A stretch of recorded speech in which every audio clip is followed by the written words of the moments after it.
Assalamualaikum warahmatullahi wabarakatuh. Kami mahasiswa Poltekkes Kemenkes Manado, program studi NERS lanjutan kelas B. Kami akan melakukan pemeriksaan fisik pada ekstremitas.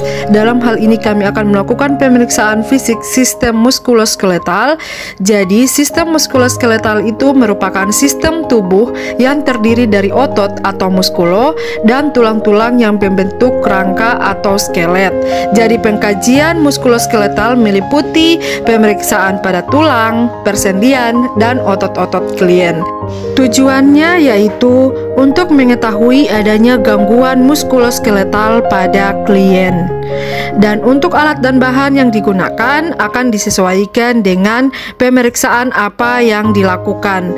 Jadi, pada video selanjutnya teman-teman saya akan mempraktekkan secara langsung bagaimana cara pemeriksaan fisik pada sistem muskuloskeletal.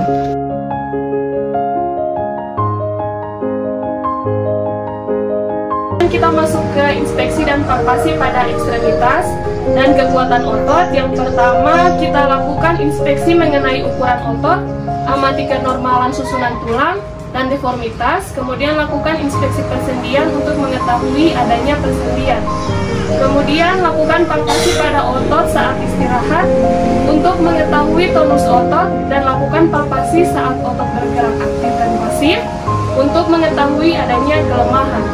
Kemudian kita lakukan palpasi tulang untuk mengetahui adanya edema atau nyeri tekan, dan lakukan palpasi persendian untuk mengetahui adanya nyeri tekan, gerakan, bengkak, dan krepitas.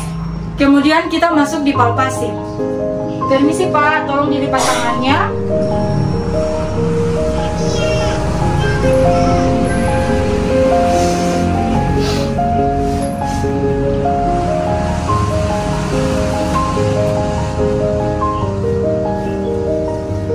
Kemudian kita masuk di palpasi tulang dan otot.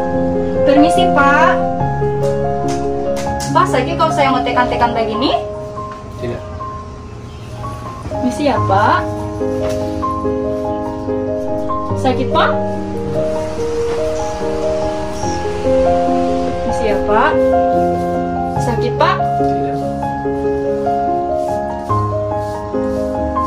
Sakit? Tidak. Kemudian kita masuk ke uji kekuatan otot. Kita beri 0 jika tidak bisa bergerak. Kemudian kita beri nilai 1 jika ada sedikit gerakan. Kita beri nilai 2, mampu mengangkat tapi tidak mampu melawan gravitasi. Kita beri nilai 3, mampu melawan gravitasi tapi tidak mampu melawan tahanan. Kita beri nilai 4, mampu melawan gravitasi, mampu melawan tahanan, tapi sedikit dorongan. Itu bukan kekuatan otot penuh. Kemudian kita beri nilai 5, kekuatan otot penuh. Kemudian kita masuk di kekuatan otot. Permisi Pak, tolong diangkat tangannya. Saya akan melakukan tahanan ya Pak. Lawan Pak. Sebelah kanannya lagi Pak, tolong diangkat. Saya akan melakukan tahanan ya. Tolong dilawan. Kemudian bagian ekstremitas bawah, tolong diangkat Pak. Saya akan melakukan tahanan. Lawan Pak. Sebelahnya lagi Pak, diangkat. Saya akan melakukan tahanan lagi ya. Lawan. Setelah itu kita menguji kekuatan otot sternocleidomastoideus dengan cara meminta klien menolehkan kepala ke salah satu sisi, kemudian perawat menahan daerah dagu untuk menilai kekuatan. Permisi Pak, tolong menghadap ke sebelah kanan. Kemudian saya akan melakukan tahanan di bawah dagu Bapak. Tolong dilawan ya Pak.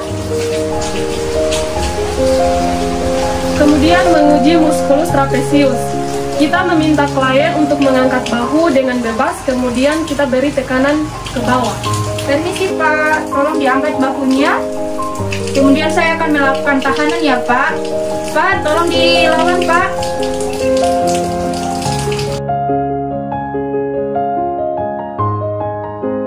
Fleksikan sedikit tangan klien, kemudian diketuk dengan menggunakan hammer di area otot bicep. Kemudian lakukan pada tangan yang satunya lagi untuk menilai adanya kontraksi otot pada bicep. Fleksikan sedikit lengan klien, kemudian arahkan ke arah tubuh klien, genggam pergelangan tangan klien, ketuk tendon muskulus triceps tepat di atas siku untuk melihat dan merasakan kontraksi otot triceps. Pemeriksaan refleks brachioradialis. Penderita diminta duduk dengan rileks, lengan dalam keadaan relaksasi, kemudian tentukan titik tendon. Ketuklah dengan hammer secara cepat.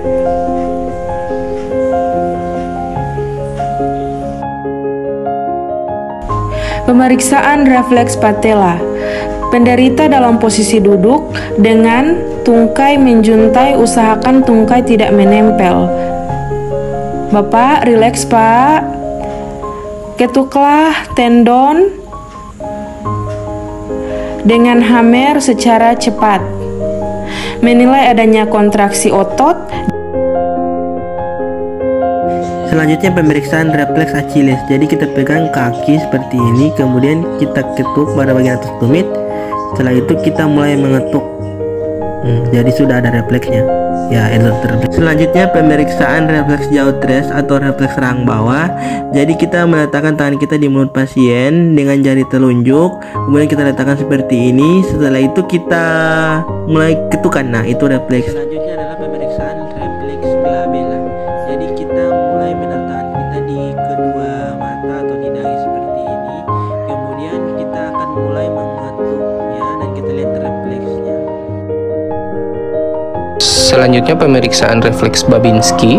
Yang pertama, posisikan klien berbaring dan relaksasi dengan tungkai diluruskan. Pemeriksa memegang pergelangan kaki. Telapak kaki digores dengan hammer dari arah tumit menyusur bagian lateral menuju pangkal ibu jari. Respon refleks berupa dorsofleksi dari ibu jari dan biasanya disertai dengan pemekaran dari jari-jari lainnya. Disebut tanda Babinski positif. Kita masuk pada pemeriksaan refleks patologis, refleks Brajinski. Pasien berbaring dalam sikap terlentang, tangan kanan ditempatkan di bawah kepala pasien yang sedang berbaring, tangan pemeriksa yang satu lagi ditempatkan di dada pasien untuk mencegah diangkatnya badan, kemudian kepala pasien difleksikan sehingga dagu menyentuh dada. Brajinski positif bila gerakan fleksi kepala disusul dengan gerakan fleksi di sendi lutut dan panggul kedua tungkai secara reflektorik.